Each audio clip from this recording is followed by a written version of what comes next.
Well, moving right along, we're now into our seventh episode with Lloyd de Jongh. We may add more numbers as we go along, but we certainly want to uh, unpack Sharia law. And Lloyd is our expert in Sharia. One of the things that have come up, Lloyd, that I'd like you to really unpack for us concerns this idea of doubting in Islam. Are Muslims permitted to doubt, or must I just take it as given? Because one thing that we have seen, there's never any discussion on any of these laws within Islam. I don't see Muslims discussing them. I don't see them actually looking at the relevancy. We do it all the time, and they're kind of aghast that we should even bring this up. And I've always scratched my head on that. I say, hold on a minute. Don't you doubt this? Don't you see its irrelevancy? Aren't you aware that it doesn't make sense for the 21st century? Shouldn't you have discussions? Aren't you debating within your own community on these categories? This, I just don't see in Islam. No debate, no discussion, no working through or trying to understand how it's to be applied. It's just given, memorized, and they obey. I mean, the word Muslim is someone who obeys, someone who submits. The word Islam means to submit. So you can see from their own category, they don't ever even put it just doesn't come up in their schema of things. So where does that come from? Help me here. Why this non-doubting that we see in Islam? Okay, I will mention the law specifically, but I do want to mention that no one single law usually has a definitive role within any given Islamic behavior or belief.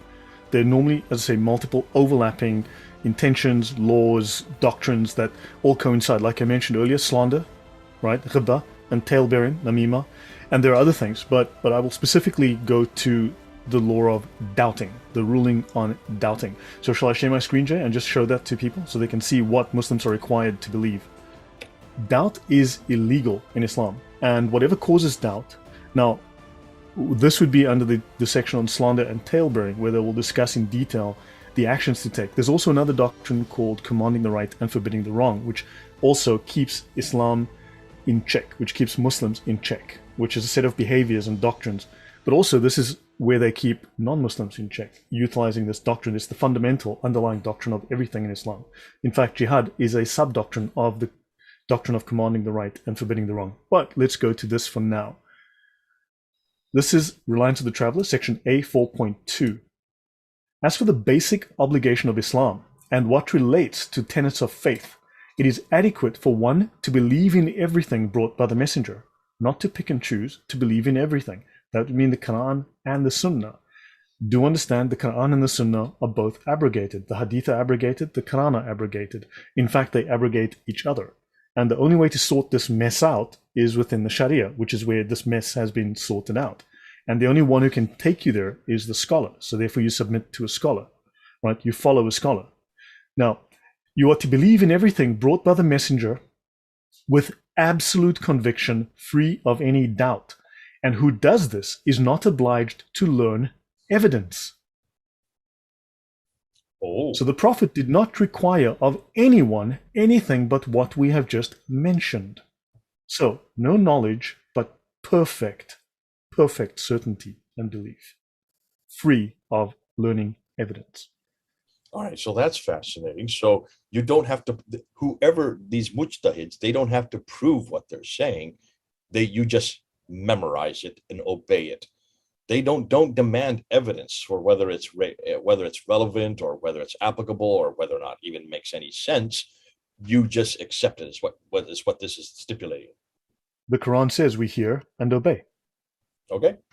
Wow. And who transmits that to you? The Imams. See, it says here, what befits the common people and the vast majority of those learning or possessing sacred knowledge, that's the Shariah, is to refrain from discussing the subtleties of scholastic theology. In other words, do not indulge in discussing the fine points of your religion. Do not. Unless, because if you do that, corruption, difficult to eliminate, will find its way into your basic religious conviction. It is fitter for you to confine yourself to contentment with the above-mentioned absolute certainty. In other words, introspection and discussion and investigation will lead to doubt. And thus, This sounds like my parents when I was a teenager. They would say almost the same thing. They would have loved us to have referred to, and they would have looked right at us and said, "Yep, you just listen. It's not. Don't ask me why. Just do what I say." Is what they used to say, and that's exactly what that's saying. It's just like a parent scolding their child.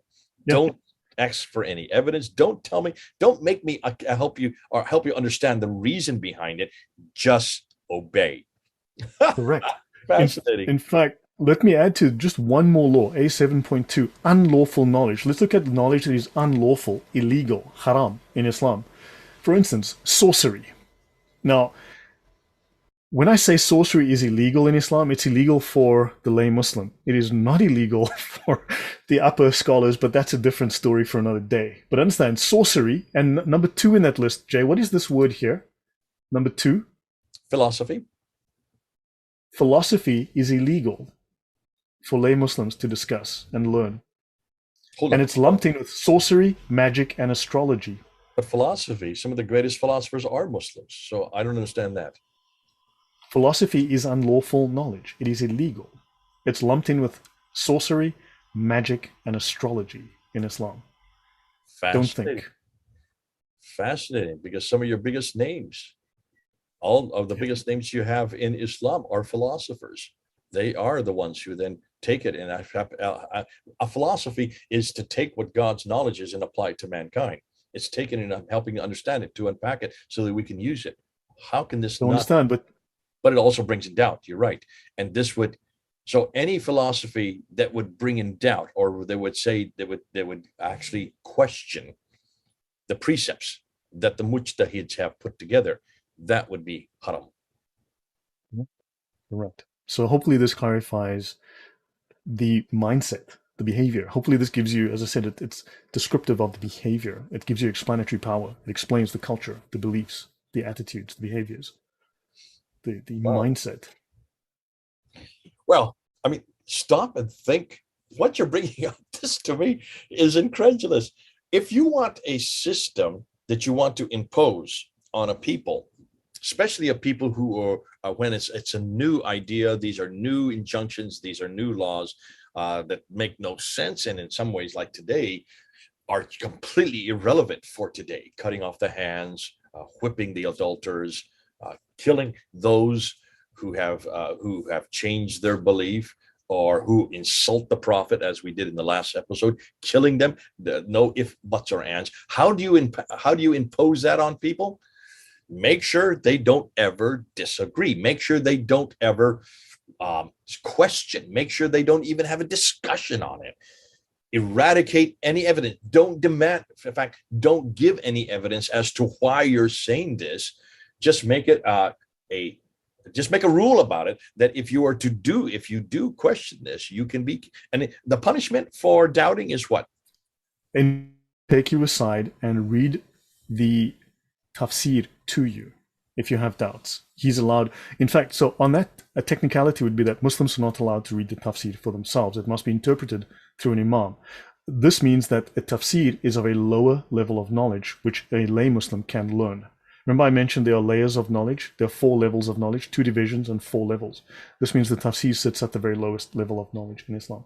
And if you have too much doubt, you become an apostate. And of course, we know what the penalty for that is. Okay. So it eventually leads to death, is what you're saying. Well, that's fascinating, because if you want to impose a system on a people, and you want to make sure that there is no comeback, no recourse, then of course, you put in a law like this. You must not doubt, that it is illegal to doubt. The Reliance of the Travel, which is the manual for the Shaafi school, even stipulates that we who are putting these laws into place, we don't even have to give you evidence. We don't have to explain it.